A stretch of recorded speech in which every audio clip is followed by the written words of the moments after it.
Good morning, my dear class 8 students. Welcome back to the lesson Exponents and Powers.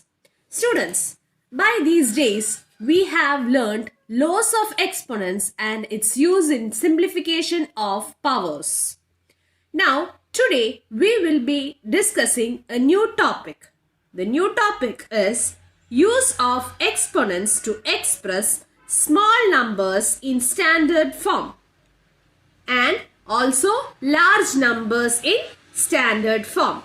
So you are using negative exponents to express small numbers in standard form and positive exponents to express very large numbers in standard form.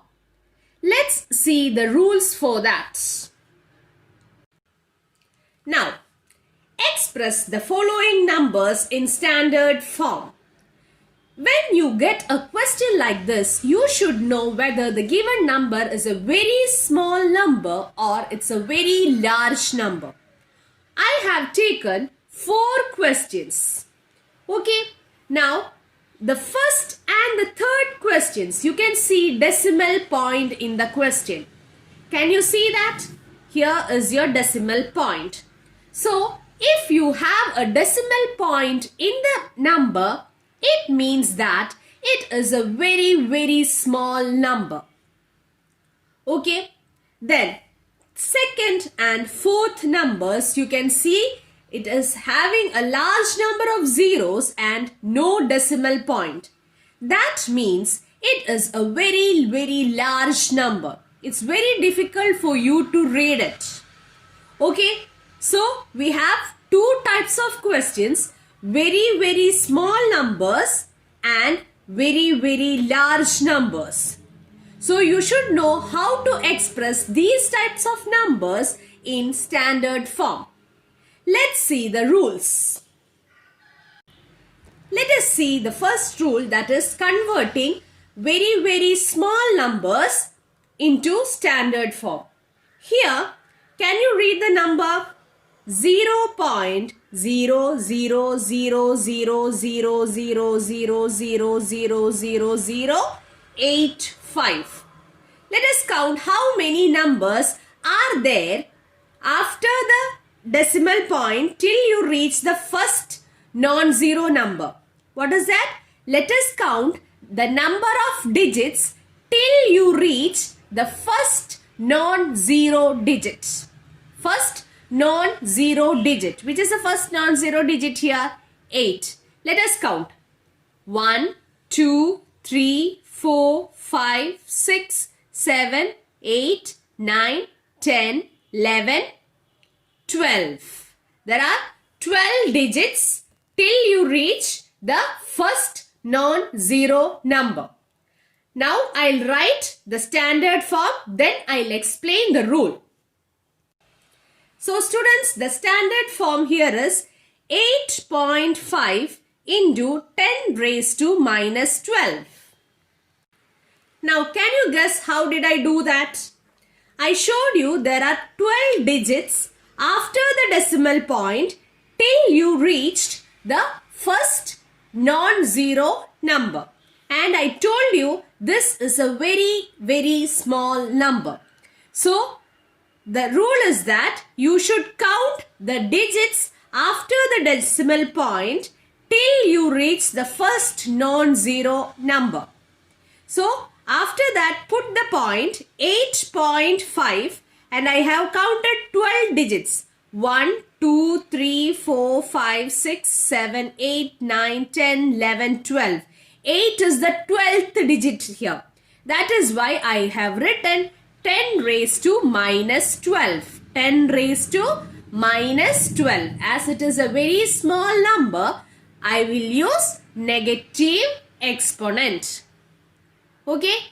Similarly, in the second one, here you don't have a decimal point. So, start from the last digit till you reach the first digit. That is 1, 2, 3, 4, 5, 6, 7, 8, 9, 10, 11, 12, 13, 14, 15. 15 is the second digit. Okay. Once again. 1, 2, 3, 4, 5, 6, 7, 8, 9, 10, 11, 12, 13, 14, 15. So I can write this as 6.02 into 10 raised to 15. Here what did you do? You started from the extreme right end and counted till the second digit. Counted till the second digit. Then you will write 6.02. Then I am excluding all the zeros. Instead I am writing 10 raised to 15. Okay. So can you tell me how will I do this? Here I should count. What is the question here? 0.00000000837. As you have seen decimal point here, you can understand that it is a very small number. So you will use negative exponent. So what is the rule?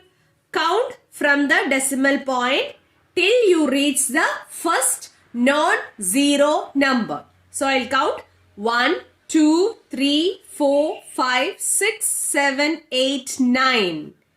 8 is the ninth number. So the answer will be 8.37 into 10 raised to minus 9. Now, one more question from the very large number section. Here you cannot see any decimal point. So you will start from the extreme right till you reach the second digit. 1, 2, 3, 4, 5, 6, 7, 8, 9, 10. Here the second digit is in the 10th position. Okay. So how will you write the standard form? 3.186 into 10 raised to 10. Hope you understood how to write numbers in its standard form. So students, if you know how to write the numbers in its standard form, the reverse process also you should know. How to convert a standard form number into the usual form. That is our next topic. So our next topic is express the following numbers in usual form. The previous one was standard form and this is usual form. So the first question is 3.02 into 10 raised to minus 6. Now you can see a negative exponent. That means you will know that it is a very small number. That means you will have decimal point followed by many zeros. Now how many zeros will be there after decimal point? How many zeros will be there? Here 6 is the digit. So 5 zeros should be there because 6th digit will be 3. Okay. How many zeros will be there? 5 zeros and 6th digit will be the first number. Okay, let's see how to write it. See children, this is the usual form. I told you here 6 is the exponent. So you need to write 5 zeros in front and then the 6th digit should be 3. So 1, 2, 3, 4, 5 zeros and the 6th digit should be 3. This is this 3. Clear? Now here you have positive 4. That means it is a very large number and you should not have a decimal point in this answer. So what will you do? You should have here how many, what is the exponent? 4. Now after the decimal point you have already one digit. So how many digits should be there? Here 3 zeros should be there. 3 zeros should be there. This is the usual form. When you are writing the large numbers, make sure that how many numbers are indicated after the decimal point. You can see in the fourth question. Students, I'll explain fourth question next. 3.61492 into 10 raised to 6. Okay, here it is a positive exponent. So you will know that it is a large number, and in the answer you will not have any decimal point. Okay, now how many zeros you need? How many zeros you need at the end? Here how many digits are there? 1, 2, 3, 4, 5 digits are there. So how many zeros you need? Only 1 zero, because here the exponent is 6, but you have already 5 digits after the decimal point. Only you need 1 more zero to count till 6. That is why I told you, when you are expressing large numbers in usual form, first count the number of digits after the decimal point and then calculate the number of zeros you need. But in negative exponents, you don't have such problems. First, let us write the fourth answer. Now, third answer. Here, your exponent is a negative integer. So, what will you know? You should know that it is a very small number. And here you have 8 as the exponent. 8th number will be 3. But you need 7 zeros in front of 3. So, how will you write? This will be the usual form. 8th digit. 1, 2, 3, 4, 5, 6, 7. 8th digit will be 3 and rest of them will be 0. So today's topic, we have discussed how to express very small numbers and very large numbers using exponents. Thank you. Have a nice day.